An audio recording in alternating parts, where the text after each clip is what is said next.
Kisah Para Rasul, pasalnya yang ke-6, ayat 9 dan 10.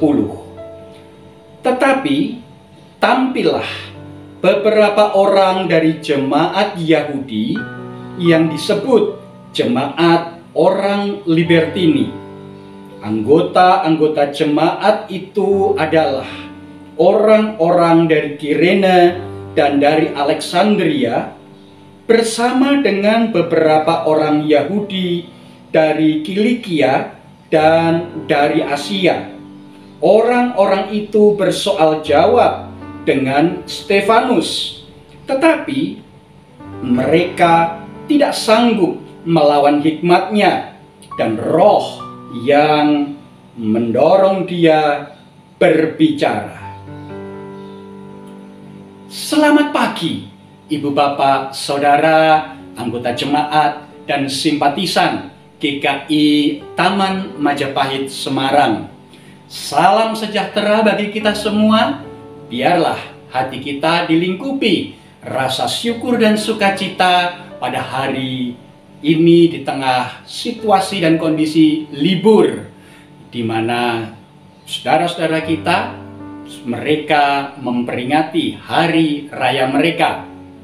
Ibu Bapak, Saudara yang terkasih dalam Tuhan Yesus Kristus, seorang ahli Alkitab, seorang sarjana biblika khususnya berkaitan dengan ilmu tentang gereja, eklesiologi, berkata, gereja tanpa gedung masih bisa berjalan, tetapi gereja tidak bisa berjalan tanpa pelayanan atau tanpa diakonia.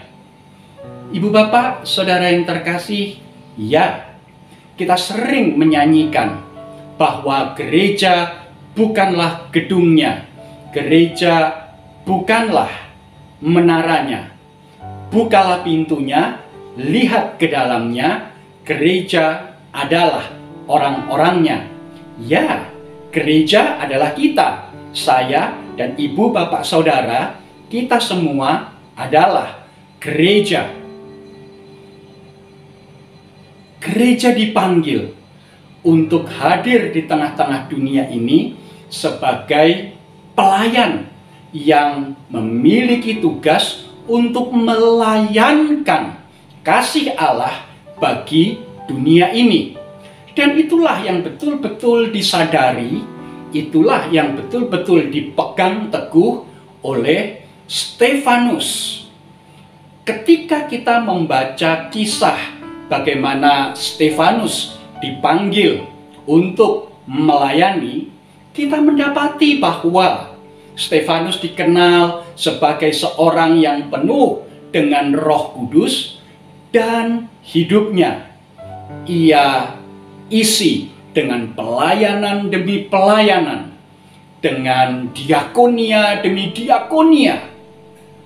Dan itu sebabnya, ibu bapak saudara yang terkasih, Stefanus pertama-tama dikenal sebagai seorang diaken, seorang yang mengerjakan pelayanan sosial kepada para janda dan mereka orang-orang yang tersingkir, tidak dihiraukan di antara persekutuan umat. Baru kemudian ketika ia harus mempertanggungjawabkan imannya di tengah berbagai situasi dan kondisi, Stefanus menyerahkan nyawanya sehingga ia disebut sebagai martir. Martir yang pertama, orang yang meninggal, orang yang gugur karena kesaksian imannya di tengah berbagai tekanan dan bahkan ancaman terhadap jiwanya. Tetapi ibu bapak saudara yang terkasih, hal yang terutama yang kita pelajari adalah pertama-tama Stefanus adalah seorang pelayan kasih Allah. Ia dipanggil untuk melayankan kasih Allah kepada orang-orang yang ada di sekitarnya, orang-orang pribadi-pribadi yang selama ini tidak terjamah.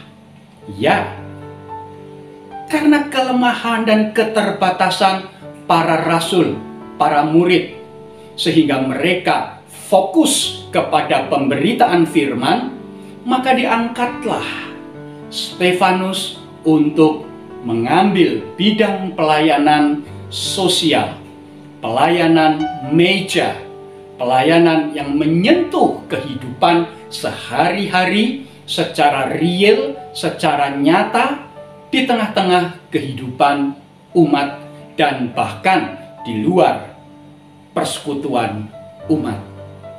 Nah, Ibu Bapak Saudara yang terkasih, gereja sebenarnya juga memiliki panggilan yang sama. Gereja dipanggil untuk berdiakonia. Gereja dipanggil untuk melayankan kasih Allah, baik bagi setiap anggota jemaat maupun bagi mereka yang selama ini tidak berada di dalam persekutuan.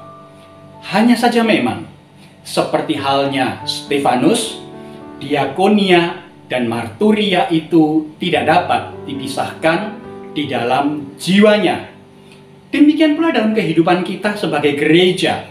Diakonia kita sebagai GKI Taman Majapahit tidak bisa lepas dari panggilan kita untuk bersaksi marturia di tengah-tengah dunia ini.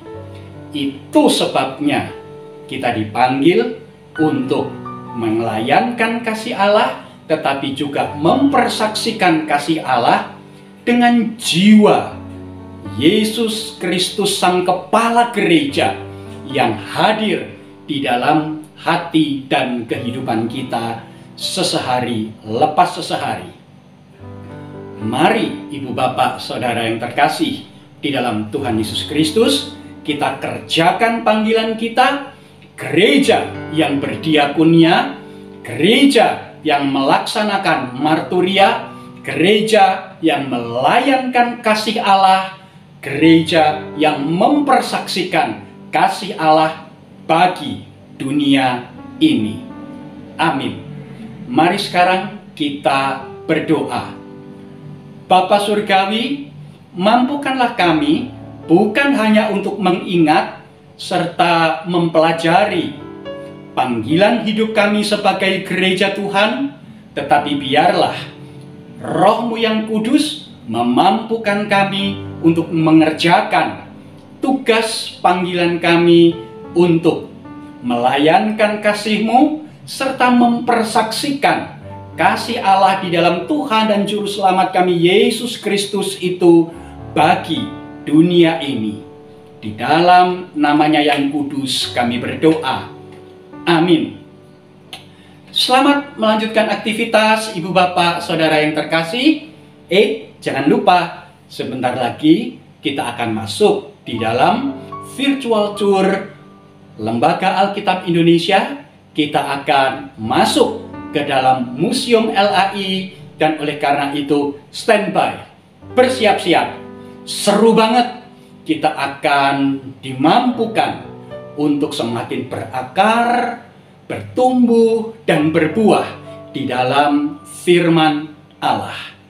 Tuhan memberkati dan menjadikan kita sebagai berkat. Amin.